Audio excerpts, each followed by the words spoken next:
How's it going, guys? Your boy Salty Uchi here. Right here to Kaneki. Tired of shit. Happy Thanksgiving to people who live in America. Exactly. If you don't, yeah. 2/3 of the Golden Triangle, Anime Late Night Podcast, yeah. Happy holidays to everybody, whether you're celebrating Thanksgiving or not. Here to do Dragon Ball Super episode 116 anime review. And to some of our fellow reviewers, for some reason, like, I guess videos are being blocked worldwide. yeah. Just try to keep everything on the P's and Q's with yourselves, man. I don't know, it's alright. I don't know what you're doing, bro. Yeah, just do what you can. Anyway, so, yeah. Ultra Instinct Goku and potentially Kefla, or no, Kefla. Yeah, Kefla. Kefla almost made level 3. Yeah. What are your thoughts, sir? I mean, you know. I think it's so dope. That's fine. I mean, to be honest, I know a lot of people like Kefla, but I don't know. I'm just glad she's out. To be honest, if they were gonna do that with the give her partial Super Saiyan 3, might as well just give it to her. Oh. Might as well just give it to her during that fight. So, I don't know. I agree. Like, okay, here's the thing. First off, like, for my end, right? I guess, you know, since I kind of fit the narrative. So, Goku hits Ultra Instinct. Kefla is basically just turned on by it. And essentially they both... What's up? Moist. Very moist. And apparently, it was basically like combat foreplay, essentially. Like, his Ultra Instinct was, like, on point. Actually, I said that. Does I mean, like, cauliflower have a daddy difference? And, I don't know, maybe. Yeah, Goku's like 50. That's true, but obviously you don't look 50, but it is what it is. But I mean, she's what? She's in her 20s, right? Yeah. Yeah, so... Well, anyway, every blow that she... every attack that she threw at him, he was dodging that shit effortlessly, dude. Like, so clean. We also found out that that as it pertains to Ultra Instinct, he has a bit better of an understanding of the form, but we found out that there is still a flaw to it, and that's the fact that on an offensive aspect, he's not there. He's not where he needs to be at with the it's supposed to be a goddamn technique, but with the form. And Whisk, yet again, we get a flashback where he basically tells Whisk and Goku and Vegeta that, hey, you guys are thinking too much. It has to be effortlessly. All limbs have to be able to move independently of each other to make this work. And he had said rather distinctly that where Goku his natural instinct is to be defensive, Vegeta's is to be offensive.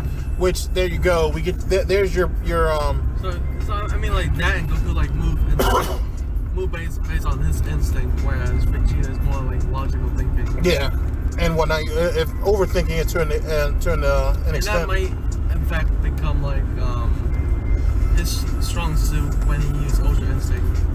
Right. There's Goku's, you mean? Or Vegeta's. Yeah, his offensive capability. Defensively, I'm anxious to see what would happen if he had to get into a defensive stance. We'll have to wait and see. I feel like Vegeta will actually have a bit of an advantage if you not just offensively, but at least a little bit defensively. And to be honest with you, in this whole fight, that's what we saw. Especially that one scene where Kefla threw out the crazy energy balls and he did that fucking side flip and then and then purposely threw himself off the cliff. They jumped off after him, threw some more energy spears at him. My man dug his foot into the ground and leaned back like Fat Joe. That was dope. That was so sick. And she was like, huh? She's like, staring at her. Like, exactly. You're not ready for the tip. No. And then just shot her forward. That's cheating. Exactly. But then we find out that the attack didn't have the ump that, you know, Goku was expecting. Yeah, it doesn't have the force behind it. And the reason why is because, yet again, he had to overthink the attack. Which, as Whisk pointed out, Goku when he attacks, he looks at doing attacks that will have the most effective attack that's given to him at a particular time. Oh, that, and when he attacked, he technically, like, he kind of, in a way, goes out of Ultra Instinct state. Yeah. Absolutely. So it doesn't have the same energy behind it.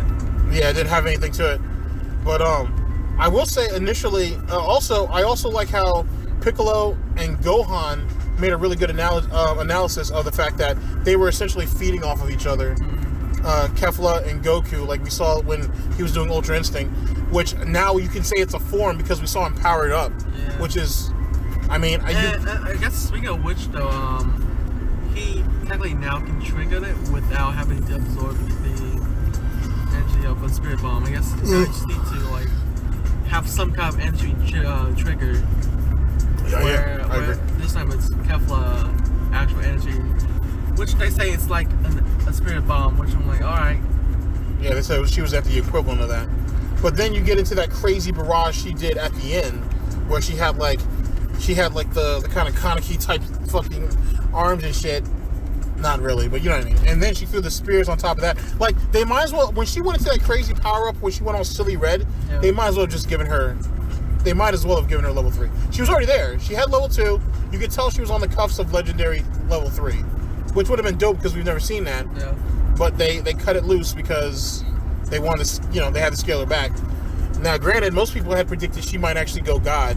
Some even thought she might even go blue, which I know a lot of people that said they'd stop watching if that happened. Yes, yeah.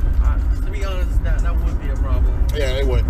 But and like I said, Vegeta, who's also paying attention to what's going on, has basically come to the realization of what he feels that he's doing wrong, which he's dead set. Well, I mean, like, he got a hint of what Wisp was actually talking about, and he know that it's actually talking about Ultra Instinct now. And basically, it's kind of a hint that Vegeta probably gonna get it. Yeah. Maybe during this arc. Maybe. So it's interesting how the situation played out. Yet again, you saw how they wrote themselves into a corner there a bit with how strong they made her.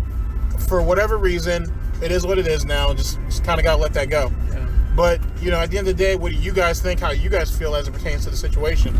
And Universe 6, now they're down to 2 guys. Yeah, Dynamics. Iguana Street has to carry the load, bro. Dark Skin. Oh, my God. Hey, bro.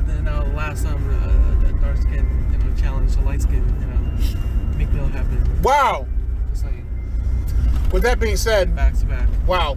With that being said, we saw the previews for next week, which would be this week theoretically. We're recording this on Thanksgiving. Yeah. We're late. But we see that it'll be Iguana Street teaming up with Universe 2. Looks like Ribrianne's gonna have a new transformation. Oh fuck! I remember now. It's her episode 5. Yep. But hopefully 18 cleans her up. But since we saw about an episode or 2 back, they try to attack Goku. Yeah, but that 18 is injured. Oh yeah, true. That 18 is injured, and Rosie and Ribrianne try to go after Goku for that easy pickings. We might end up seeing a fuse. Maybe. 18 cents. The thing is, though, too, is you can see like the physical strain it keeps putting on Goku. And granted, he'll probably recover a lot faster this time around. But like, if he goes Ultra Instinct again in the span of like 15, how long has it been since probably not even 10 minutes. Yeah. To be honest. So there you go. So if he goes Ultra Instinct a 3rd time within the span of 15 minutes, if anything, maybe he'll end up doing what Jiren did and just kind of like meditate. He probably should. I feel like he should take a cue from him and do that. But then if that's the case, that means Universe 7 has to rally around him to let that happen, which means we're going to lose somebody. It would make sense if we lost somebody, because Universe 7 has looked granted, we've been only focusing on Goku, but essentially they've looked pretty strong, to be honest with you. And Universe 2 still has 6 fighters. Universe 7 have the most fighters though right now. Yeah, they do. I agree, they do. I think Universe 2 is next, because they have Ribrianne, Rosie, they have the 2 dudes are opposed to Fusion, and then they have the 2 bug guys that we haven't been introduced to yet. So there you guys go on that. Anything else for an anime, dude? I think that's it. Alright guys, speculations and discussions for 116 and 117 will come up next. Fuck Ribrianne. Get it out of here. Wow. Yet again, guys, happy holidays, dude. Happy Thanksgiving from Anime Late Night Podcast. Thanks for kind of sticking with us through the thick and thin. Yeah, super tired. Well, how about y'all speculations, discussions? How about y'all later? Peace. Oh, and would you guys just give a moment of silence for the ultimate waifu, Bulma. Don't ruin my moment, bros. Do not ruin this moment. For Bulma, or at least her voice actress who had passed away. So it's gonna be mad weird hearing a new Bulma voice. Yeah, so that's the moment. Unless they already record all the episodes. I hope they will. That's kind of close. Hopefully they did. But anyway, moment of silence for that. We'll holler at you guys later. Peace. Peace. Chi-Chi's still better. Dude, why couldn't you let me have that, man? I wanted the rest of the song to play out and shit. Thought it was